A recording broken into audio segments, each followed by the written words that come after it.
It's Thursday, April 25th. This is an end of the day SPY recap, and today we end up with a 2-down green day where we took out the low of the previous day. We gapped down pretty strongly, but then we moved up for most of the session, and we closed near the highs with a green day, similar to yesterday where we had a 2-up red day, and that had the possibility of then failing on the upside and moving down. Now we have the possibility we failed on the downside, and we should follow through higher tomorrow.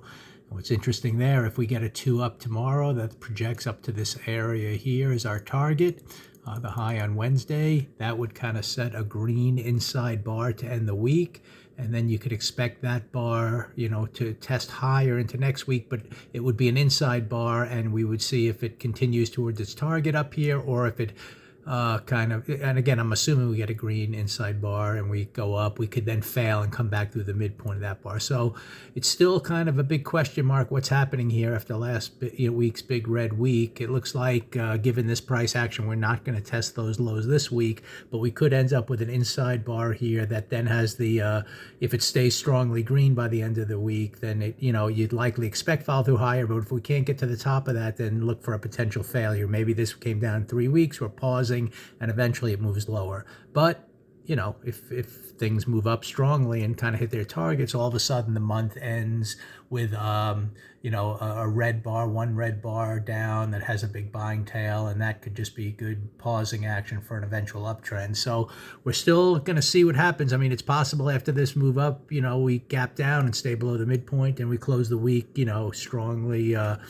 We take out the open of the week and close it red, and that would project lower into some of these targets that we had in play. So a lot depends again on how this week closes, and then if it's an inside bar, that still doesn't mean it's a sustain to the upside, but it would mean you try to test up that way. So anyway, we'll get to that on the weekend and into next week, but for now it gapped down, and the key here is if you look at the purple line, that's the open of the week. That's what we needed to break down and really get comfortable that we were going to be testing lows of last week, but it didn't do that.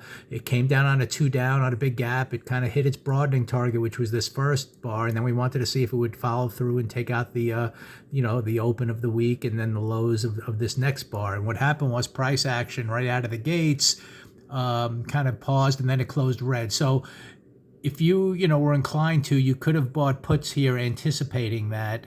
I don't like to buy gaps down like such a big gap. There's exhaustion risk, so I kind of leave that alone. If it's going to go down, then I'll do the secondary sell type of thing, just saying, look, this gap is met with increased selling, and I can possibly go with it then, especially if there are other targets below. But in this case, if you would have bought puts here, then as soon as it comes up to the midpoint of that first bar and this next bar, you had to take a small loss. That's the way I see it. Anyway, it came up, took out the high of the day, had a little pause here, and then at that point, you sense that the direction of the day was heading up, structure-wise, and as it turns out, it went up all day long. And it's just not surprising once I saw this action in here and saw the breakout that, we were going to be kind of heading up into a kind of a 2 down failure day to the upside, and that's the way to play the SPY.